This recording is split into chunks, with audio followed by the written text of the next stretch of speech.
شهر كريم قد أقل شهر الصيام Allah Azzawajal says in chapter 2 verse 185, شهر رمضان الذي أنزل فيه القرآن هدى للناس وبينات من الهدى والفرقان فمن شهد منكم الشهر فليصم. The key point here is فمن شهد منكم الشهر فليصم. So those of you who witness the month must fast in it.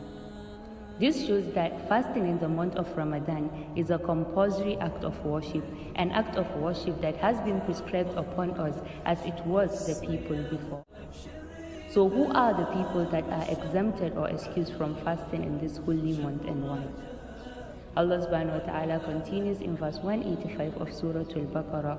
He says, وَمَنْ كَانَ مَرِيضًا أَوْ عَلَى سَفَرٍ فَعِدَّةٌ مِنْ أَيَّامٍ أُخَرَ يُرِيدُ اللَّهُ بِكُمُ الْيُسْرَ وَلَا يُرِيدُ بِكُمُ الْعُسْرَ. And whoever is ill or on a journey should make up for the lost days by fasting on other days later. Allah intends for you ease, and He does not want to make things difficult for you. A traveler and a sick person are excused from fasting during the holy month of Ramadan due to the hardship of sickness and the difficulty that they will face on the road while traveling. Islam is a religion of ease, and it makes every situation easier for the believers. And as for those people that can fast but with extreme difficulty, like the sick person that has no chance of recovery or an old man, Allah subhanahu wa ta'ala says, وَعَلَى الَّذِينَ يُطِيقُونَهُ فِدْيَةٌ طَعَامُ مِسْكِينٍ. For those who can fast only with extreme difficulty, there is a way to compensate: the feeding of a needy person. We also have the pregnant and the nursing mother, who are also allowed to drop their fast if they are scared that going on with the fast can harm their child. And finally, the most important one and the reason that inspired this video: a woman on her period or a woman having a perpetual bleeding. When a woman is in this state, she is exempted from fasting and praying. And sadly, a lot of women wait till the very end to repay their fast, which is totally wrong. You should know and you should feel that you have a debt upon you, and when you have a debt upon you, you try to pay it as soon as possible. Repaying of missed fast is something that should be done in haste and not last minute, and you might feel like you have a lot of time, but you don't. Always try to remember the destroyer of all pledges, debt.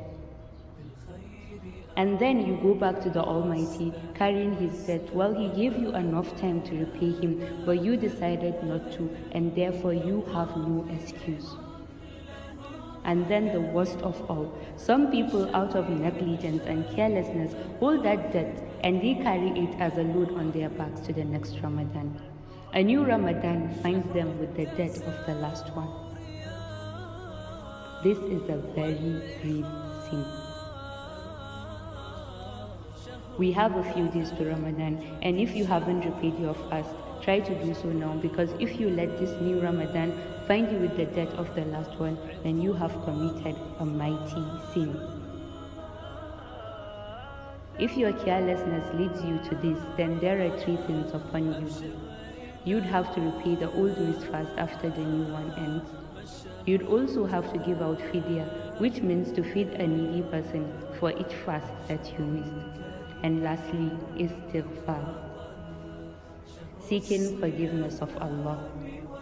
You have to seek a lot of forgiveness from the Almighty and hope that He will forgive your grave sins and accept your fast out of His infinite mercy. My advice here is that we should stop having the mentality that we have a long way to go, because we don't. Don't let 7 days of missed fast be a cause of Allah's anger upon you. This is a reminder to all of us to correct the mistake that we make every Ramadan and try to improve on it in this coming Ramadan. This Ramadan, let's not hold Allah subhanahu wa ta'ala's debt. Let's try and repay back in haste and in gratitude to Him for giving us the opportunity of worshipping Him and being alive. May Allah subhanahu wa ta'ala accept our act of ibadah and give us the strength and iman to worship Him right in this Ramadan and many more to come, inshallah. Ameen. If you found this video to be useful in any way, don't forget to share it with your friends and family, and subscribe to my YouTube channel for more videos, and see you again inshallah in another episode. I am Dr. Marwan. Wassalamu alaikum wa rahmatullahi wa barakatuh.